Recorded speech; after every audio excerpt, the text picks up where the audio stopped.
Welcome to Music is a Day Job. I'm your host, Sean, and Music is a Day Job is brought to you by the Concert app. The Concert app is an artist accelerator app that takes artists from opener to headliner to on tour and gives fans the best experience in independent live music.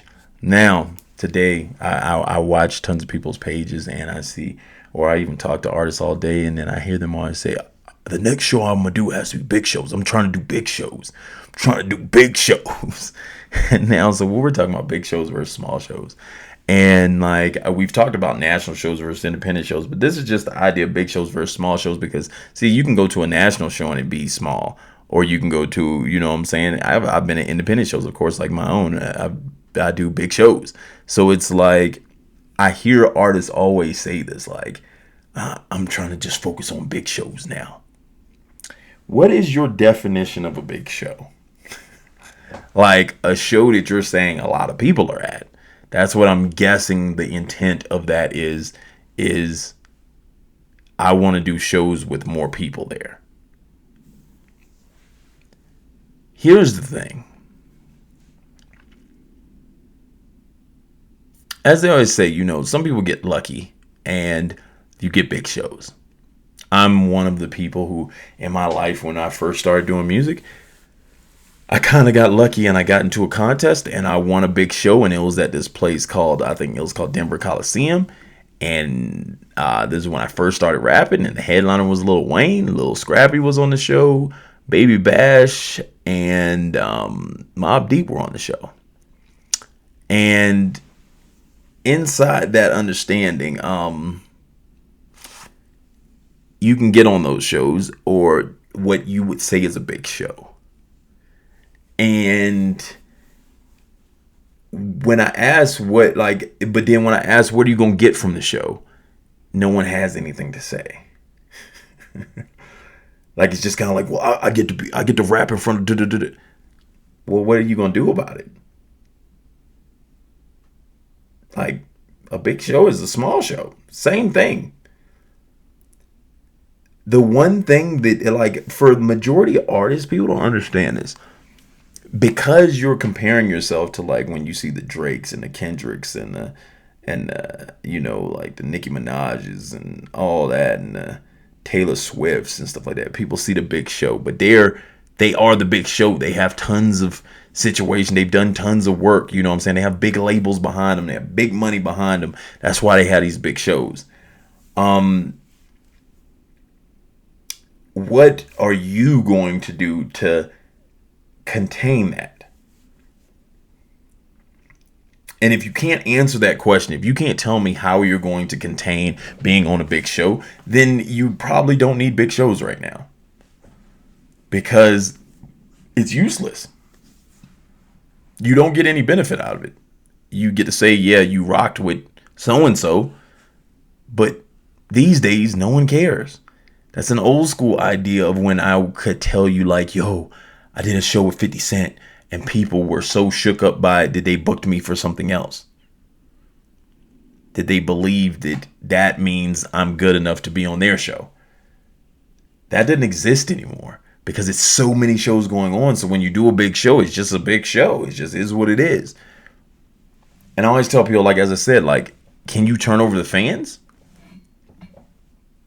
And I said it in the independent versus national show. Can you turn over the fans?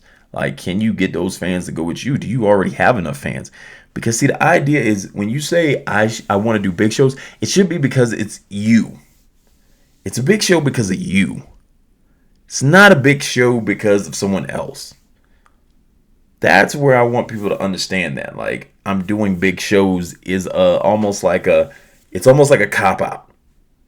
It's like I can't personally make a big show, but I want to do a big show. Now, how does that really sound to you? I can't personally create a big show myself, but I'm only focusing on big shows. A lot of artists did in the Concert app, of course, that I put on big shows. Like when nationals ask for openers, I help artists that have done good in the Concert app to get on big shows. But that's because they put on pretty big shows themselves. And then it makes sense for why when they bring their fans over to a bigger show, they already understand how to make big shows. Or I let someone, like if I have a big show, I let someone get on stage with me at a big show. Then it's kind of like, because they've been doing the work to build the biggest show that they can, then it makes sense for them to be on a bigger show, because they can make big shows. Being a person that can't make big shows but wanting to be on big shows does not benefit you in anything. It doesn't benefit you from the point of like getting your reps up in doing enough music to even create big shows to be able to entertain enough people like that. So it's like you really benefit from the small shows a lot of times. I always tell people, you get your diehard fans from the small shows. You get your diehard fans to build. That's why when even national artists, they start at a level.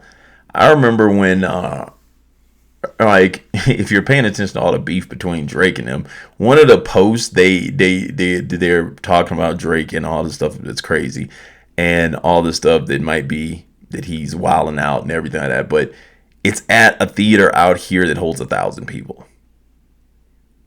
So that tells you that even the artists to get to the point of doing coliseums, they started lower shows. It's just that the money's behind them, so they're starting at like 1,000 person seaters. I know a couple, like if you come out here to like Colorado Springs, there's a place called Black Sheep that I think is 300, and they had a Mac Miller show back in the day. I think they also had a Wiz Khalifa show back in the day.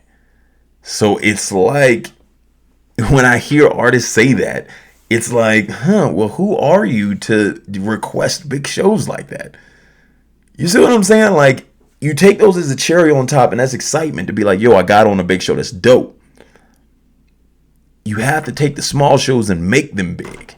You have to make the small shows go big and build it from how far you can take it. And then someone will help. Just like I said, with Concert App, when I see people doing that, I'm the first person to try to send your name in for a bigger show. Or if I have a bigger show, I'm the first person to put you on it, because I understand that you understand how to make a small show bigger.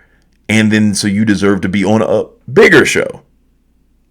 But if you don't understand how to make a small show bigger, then why would I put you on a bigger show when you can't make the small show pop? You see what I'm saying? And I think people get that, they get it like they miss the whole point of this. You're going to win in reps in the small shows. You're going to win in getting diehard fans, because see, the connection is deeper. If I'm in a small room with you, there's a higher chance I have to pay attention to see how talented you are. If I'm in a big room, I do not have to pay attention. I'll talk to somebody. And if you're not the artist, I'm just talking to somebody. But when we're in a small room, you have an easier chance of getting the attention of everyone in there. When you're doing small shows, you have that chance. And that's where I tell people, start figuring out who those people's numbers are, figuring out who they are and stuff like that in these small shows, because then you're building your fan base. They're more likely going to come back to another show. So don't say I don't want to do any small shows. Like, even at the end, like towards like later in my career, I still did small shows because I understood what I had to do in cities that I wasn't known in. Even in the city I'm known in, I'd still do some of the small shows because it was like I could benefit from it, because I'll find some new fans that I can guarantee are going to come to the big show when I do the big show. So it's like, okay, well, I always have to do this. Don't get uncomfortable with the small shows, because that's what and sometimes that's where your bread and butter is because with me, the smaller venues costed less. So then I understood if I packed them out, I made more money. And even with like the Concert App, if you're packing out these small shows, like what I'm gonna request from you in details for a huge show is way different than what I'm gonna request for you in a small venue. You see what I'm saying? Like, well, not request, but expect of you. So then put yourself in a situation where you can start building, and it's easier to build instead of jumping to the spot and possibly failing and then looking a certain way. Think about it like that. Once again, this Music is Day Job. I'm your host, Sean. This is brought to you by the Concert App. The Concert App is in tons of different cities and states right now. If we're in your state, definitely jump on, start building your career and doing shows. If we're not, then start telling everyone to get on the app, get on the app, get on the app, because then that makes it easier for us to see the demand so we can get out into those areas. If you know any venues, definitely let us know so we can jump to those venues and start building more shows. Like, comment, and subscribe. And once again, this has been Music is a Day Job, and I'm your host, Sean.